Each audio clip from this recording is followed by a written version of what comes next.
Abdul high Mohammad Saifullah ভাই তো কালকে অ্যাক্সিডেন্ট করে আজকে গতকালকে রাতে হাসপাতালে ছিল, আজকে হাসপাতালে চোখ অপারেশন করার পরে বিশ্রাম দেওয়া হয়েছে যে আপনি বাসাতে থাকবেন, তবে রেস্টে থাকতে হবে, মাহফিল করা যাবে।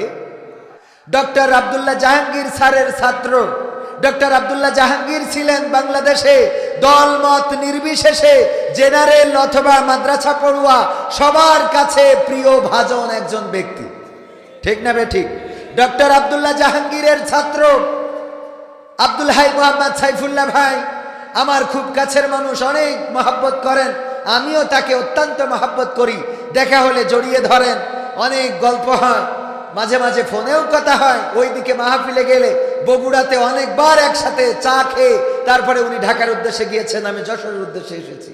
এই মানুষটা গতকালকে অ্যাক্সিডেন্ট করে গতকালকে রাতে হাসপাতালে ছিল, আজকে হাসপাতালে চোখ অপারেশন করার পরে বিশ্রাম দেওয়া হয়েছে যে আপনি বাসাতে থাকবেন, তবে রেস্টে থাকতে হবে, মাহফিল করা যাবে।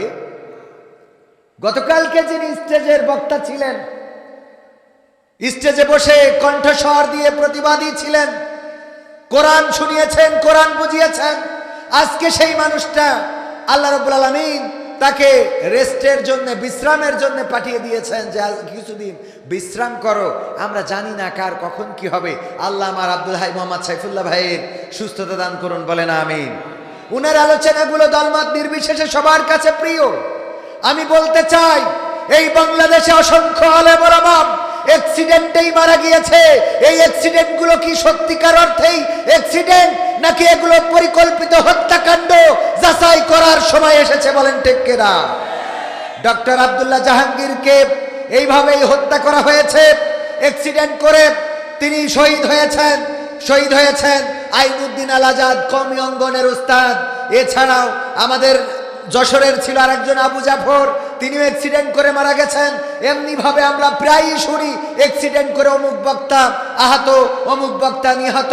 আবার গতকালকে আমার আব্দুল হাই মোহাম্মদ সাইফুল্লাহ ভাই অ্যাক্সিডেন্ট করে তার গাড়িটা দুমড়ে মুচড়ে শেষ হয়ে গেছে, নিজেও অসুস্থ। এমনকি আমি শায়েখ আহমদুল্লাহ সাহেবের স্ট্যাটাস থেকে যেটা জানলাম সেটা হলো সাথে পরিবারও ছিল এবং পরিবারের মেম্বারও আহত হয়েছে। এগুলো কি পরিকল্পিত কিনা? এগুলো কারো ষড়যন্ত্র কিনা? এগুলো কেউ ফলো করে নীরব ঘাতক হত্যাকাণ্ড চালাতে চাই কিনা যাচাই করার দরকার আছে না নাই? কারণ অ্যাক্সিডেন্ট করলেই 7 খুন মাপ। বেনাপোলে যদি আমি এখন উঠি, আমার গাড়িরে যদি এখানে কারোর ওয়াজ যদি ভালো না লাগে, সে যদি ট্রাক ড্রাইভার হয় আর আমি যেই উঠলাম অমনি নম্বর দেখি যদি চাপা একটা মাইরি দেয়, মানসি বললো আহারে হুজুর মাইরি গেছে, কিন্তু ও যে মাইরি ফেললো এটা কেউ কয় না, কথা কয় না, ঠিক না বে ঠিক? এগুলো তদন্ত করার দরকার আছে না নাই? সব জায়গায় অ্যাক্সিডেন্ট গুলোকে একেবারে বেকসুর অ্যাক্সিডেন্ট মানে দুর্ঘটনা কয়, দুর্ঘটনা তো দুর্ঘটনা, দুর্ঘটনার কোনো বিচার নেই। বিচার অবশ্যই হইতে হবে, দুর্ঘটনায় কে দায়ী না এটাও দেখতে হবে। তবে আমাদের দেশে দুর্ঘটনা হইলে ড্রাইভার আগে চিন্তা করে নিজের রক্ষা করি, তারপরে যা হয় হবে, ঠিক না বে ঠিক? কারণ আমাদের দেশে দুর্ঘটনা ঘটলেই আমাদের দেশের মেন্টালিটি হলো, যদি ভ্যানকে মোটরসাইকেল ধাক্কা দেয় তাইলে মোটরসাইকেল আলার দোষ, কারণ ভ্যান আলা গরিব মানুষ, তাই মোটরসাইকেলের দোষ।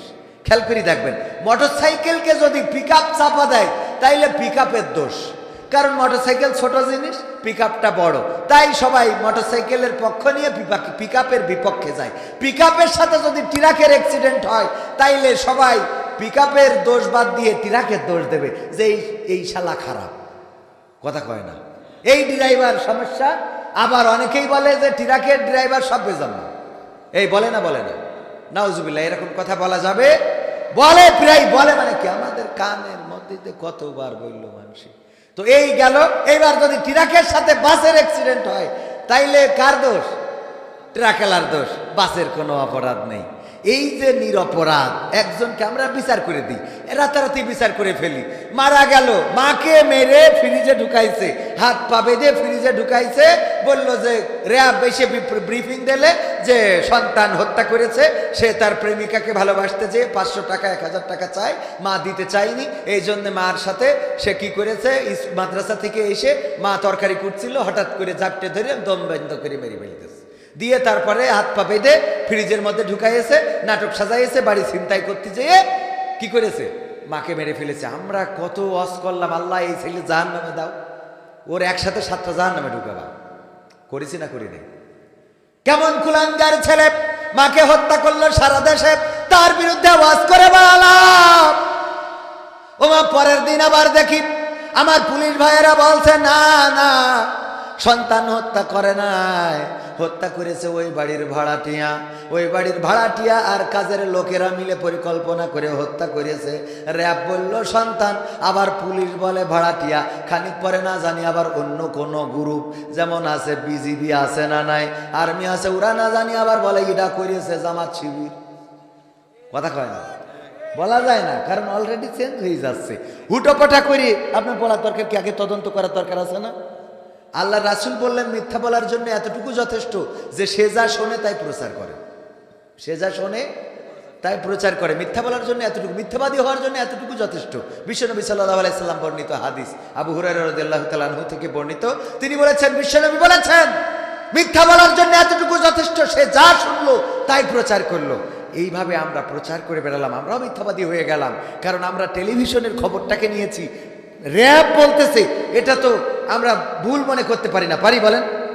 আমার মনে হলো অবস্থাটা এখন কেমন যেন হয়ে গেল। মসজিদের ইমাম সাহেব, উনি তারাবি পড়ায়, মাগরিবের সময় ইফতার করে যে শুয়েছে, হঠাৎ ঘুম এসে গেছে।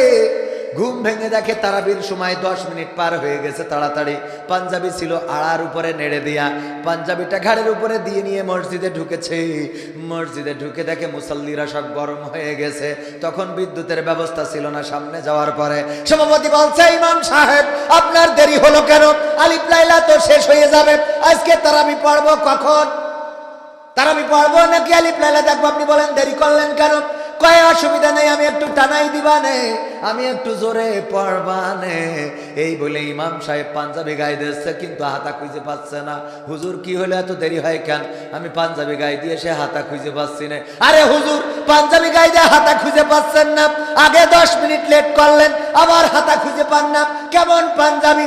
এই হ্যারিকেনের আলো, তখন কারেন্ট ছিল না, হ্যারিকেনের আলো একটু ভলিউম বাড়াই দিয়েছে, দিয়ে বলে হুজুরের গলার কাছে ধরে একটু হাতাটা খুঁজে দেয়। মুসাল্লিরা গলার কাছে ধরে দেখে হুজুর হাতা খুঁজে পাবে কি, আড়াই ছিল বসায়া, ওইটাই গলায় পরাই বসে। তাড়াতাড়ি করে আসতে যাইয়ে আড়াই ছিল বউয়ের ছায়া, ওইটা গলায় পরাই, বলেন কিয়ামত পর্যন্ত হাতা খুঁজে পাওয়া যাবে? এখন যেন অনেকেই মনে হচ্ছে হাতা খুঁজে পাচ্ছে না, কোনে কি করবে, কোন জায়গায় কি বলবে, খুঁজে পাচ্ছে না। হঠাৎ করে এখন একটা করে, আবার খানিক পরে আর একটা করে, এরে বানায় স্বরাষ্ট্র প্রতিমন্ত্রী, স্বরাষ্ট্র উপদেষ্টা, আবার রাতারাতি চেঞ্জ করে আর এক জায়গায় দেয়। আবার দেখলাম তিশা নায়িকার অভিনয় করেছিল বঙ্গবন্ধুর স্ত্রী হিসেবে, ওর স্বামী আবার পেয়েছিল কোন পদবি যেন, আবার পাওয়ার পরে আজকে আবার মনে হয় শুনলাম উনার নাকি ট্রান্সফার করে দিয়েছে। হ্যাঁ, খতিব বানাইছে, ও বাতিল করে আমাদের খতিব বানাইছে। ভাইয়েরা আমার, মানে এখন হাতা খুঁজে পাওয়া যাচ্ছে না, এরকম একটা অবস্থা। এই ঠিক বলছি না ভাই? ঠিক বলছি। আমি কই একটু নিরিবিলি ধীরে সুস্থে, তাই না? টাইম তো আছে, আপনার এত তাড়াহুড়ো করার তো কিছু নেই, আপনি আস্তে আস্তে করেন, কোনো অসুবিধা নাই। কিন্তু যদি ঝামেলা করেন চট করে ঢুকে পড়বে, বলো। এই জন্য অ্যালার্ট থাকার দরকার আছে না নাই? ক্ষমতায় কেউ স্থায়ী হয় না, হাসিনা ক্ষমতা ধরে রাখতে আয়না ঘর বানিয়েছিল, জনগণের রোশানলে দাদার দেশে পালিয়ে গেল। ডিবি হারুনের পাশে আর, ডিবি হারুনের পাশে আর পরিমণিদের দেখা যায় না। ঠিক না বেঠে? ক্ষমতায় কেউ স্থায়ী হয় না, হোক না সেরে না কিবা হাসিনা, চেয়ারটা চিরকাল থাকে, চেয়ারটা চিরকাল থাকে না। আমি পবিত্র কোরআনের 2 নম্বর সূরা, সূরা বাকারার 28 নম্বর আয়াত তেলাওয়াত করেছি, মনে আছে না নাই? আল্লাহ বললেন, কাইফা তাকফুরুনা বিল্লাহি